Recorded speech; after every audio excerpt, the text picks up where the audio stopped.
Good morning, YouTube. Today is Tuesday, April 2nd, and he has risen. Tom is back. Good morning, boys. How are you doing? Good morning. Good morning. Welcome back to myself. Yes. Good to see you back. I know you. Been a rough week. Been a rough week, let's say that. I would imagine. I've heard that is no fun. No, we're back today. I like the beer. Still not feeling well. Still not going to leave the little hole that I'm living in here in the basement. So hopefully get better here the rest of the week. But we do need to ask, do we have a third member of the Burko team yet? We do not. No one has been hired or born. So still rolling with two. Man, he's really sticking in there, right? Getting a little extra cooking, huh? He's supposed to be here next Thursday. Awesome. Masters Thursday is his due date, so we'll see what happens. All right, well, make sure you keep us updated. Will do. We will allow you to miss one Amchatter, but if you have to go live from the delivery room, just tell Mrs. Burko that's how the cookie crumbles. That would be awesome. I'm sure everybody wants to see that. I'm not saying whatever. But absolutely, guys. So we have finished the first quarter in the mortgage world, in the whole financial world, in the regular world. And at the end of December, the Fed set us up for an unbelievable 2024. All the news was unbelievable. We're going to see rates drop. We're going to have rainbows and parties, and there's going to be more inventory. And all the pain of 2022, 2023 is going to go away. And frankly, we're one quarter in, and they're liars. Yeah, I'd have to agree. They're liars. We've seen nothing but the wrong way. Doing what they said. Okay, so in December, we heard 6 rate cuts, 8 rate cuts, 20 rate cuts in 2024. And now they're talking about 3. They're saying, well, at least a month ago, they were saying June, we're going to have a rate cut. But then this week and last week, all the members of the Fed start doing their whispers. Whoa, what's the whole, well, we don't have to rush to anything here. We can take our time.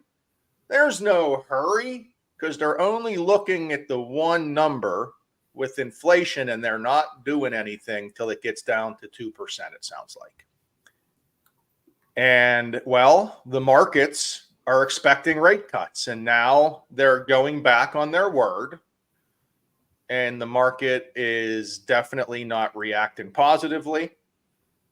And I actually want to pull up yesterday's candlestick charts. This is the last month we have up that we're pulling up here. On the far right-hand side, we have yesterday, this big old red line, which means a bad day for interest rates. I don't know what you guys were seeing, but I saw rates go up about, 0.25% yesterday. Yeah. on most loans, yeah, they were at least 1/4. Yeah. And, that's what we can see on a daily basis, a big change. But so I don't know what to expect from the Fed. I'm starting to think we're not going to have a June rate cut at this point. And 2024 is going to be pretty similar to 2023 when it comes to interest rates, as they're just going to be floating from the high 6s to the low 6s, and you got to try to time it right to get as low as possible. But again, these buyers that are talking about 3 and 4% interest rate, that they're going to wait till it gets there, I'm just not seeing it. What do you guys think? It's going to be a long wait for that. I mean, I'm just hopeful they get to the 5s at some point here in the next couple of years. The way everything's going right now, it doesn't look like that's going to be the case. But, I mean, only time will tell. We're not complete experts. We're just minor experts. We just go off of this data that they give us. And looking at this data, I mean, we just cut out every gain we had over this month. So doesn't seem like anything that the economy's doing is great. Yeah, no. And again, It's an election year. You would think the closer we get to the election, the less movement you're going to have, pretty much with all sectors in the economy. Mr. Senior Loan Officer, Anthony, again, Yeah, we're in the rates in the sixes. For 30-year mortgages, if we're looking at the history of the United States, though, rates kind of are where they should be for 30-year mortgages. It's just this inflation number making everything else expensive is really hurting us. But interest rate wise, it's not like we're at 14% when it was 80 something. I was like, 3 or 4 years old then, but But you originated. Yeah, I came out of the womb originating, but the rates, a lot of people forget, man, the rates are very much the same as they were in 2019 prior to COVID. Everybody still has COVID in their minds as far as how low the interest rates were. I don't see us going back to that level. But in the same token, the rates are still good. I mean, the one thing I like that we don't do is just sell rate. Over the last year and a half, so many, people out there were like, oh, well, we'll put you in this program or we'll do this and the rates are going to drop in 6 months and then you'll get refinanced and all this other stuff. And it's really not reality. I like how we sell affordability payment. The rate's part of it, but it's not all of it.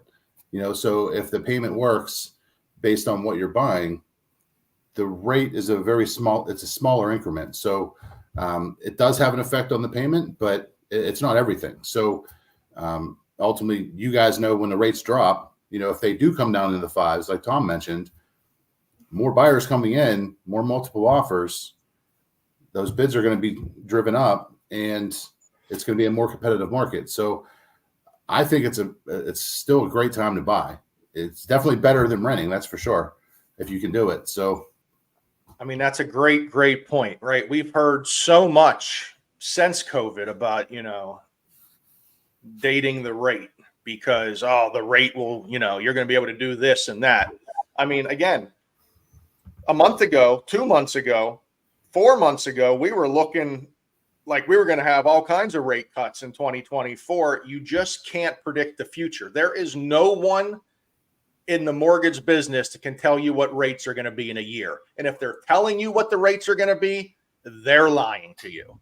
If we knew what rates were going to be, we would be on Wall Street directing a hedge fund, telling them, I'm Nostradamus, and here's where the market's going. I don't see too many people in the mortgage industry doing that. And again, some people are salespeople and not loan officers, and they're going to try to sell you on information that just isn't always accurate. So Anthony makes a great point. If the payment works for you, then buy the house. If rates lower, then you can refinance and things would get better for you. If they go higher, you have your fixed rate and you don't got to worry about it. You have your payment that you were okay with. But if you're buying a house now, banking on interest rates dropping and your payment dropping, I would not suggest to have that mentality. No, that's a bold-headed mentality. Yes, absolutely.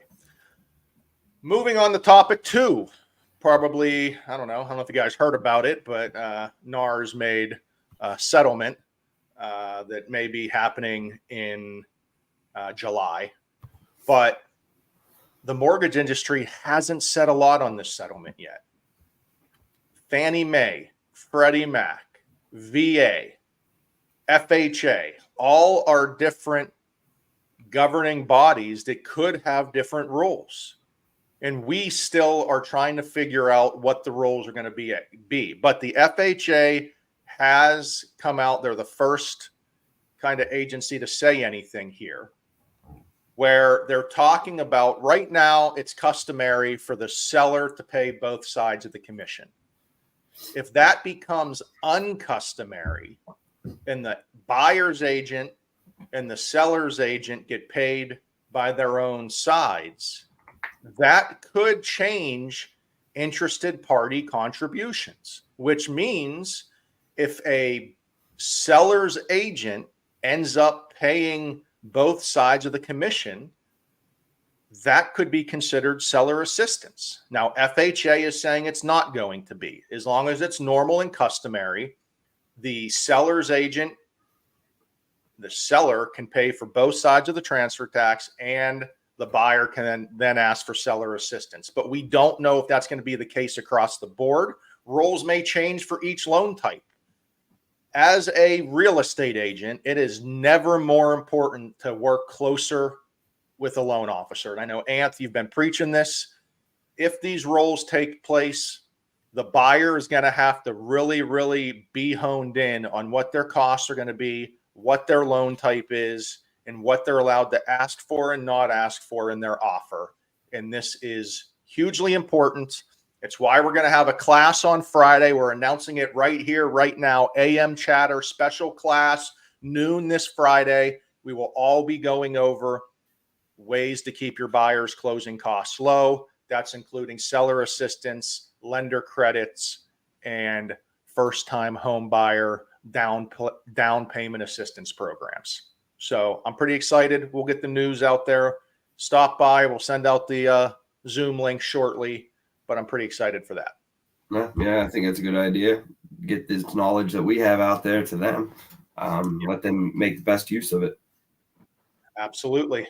So I'm excited. We'll hit that Friday after the AM chatter. We're going to be double dutying it on Friday. But again, the sooner we start talking about this stuff, the sooner we start game planning together with real estate agents, the better it's going to be for buyers.